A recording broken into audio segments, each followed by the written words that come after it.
Bridget Allen from MacKillop Senior College and AYCC.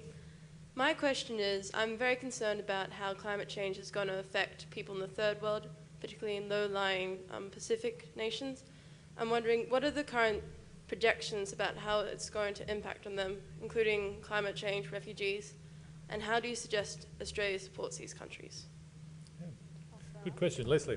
I read a statistic just yesterday that 150 million people in the world live within 1 metre of sea level rise.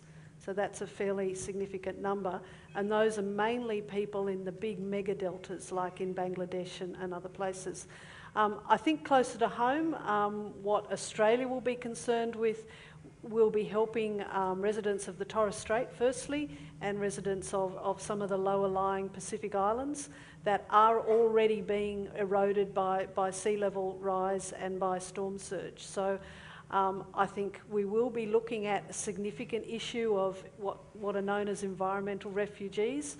My gut feeling would be in the next decade or so, we will be moving people off some of the Torres Strait Islanders and having to find places elsewhere, and then further down the track off some of the Pacific Islands as well.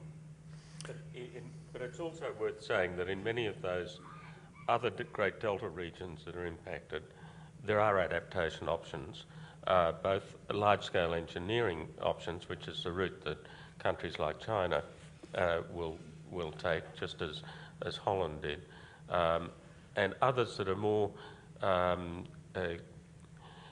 culturally adapted and economically adapted adaptation strategies that are pursued by people who live a more subsistence lifestyle in deltas. And there are ways that some of them have evolved. So it is a tremendous problem, and adaptation has got to become part of the global concern.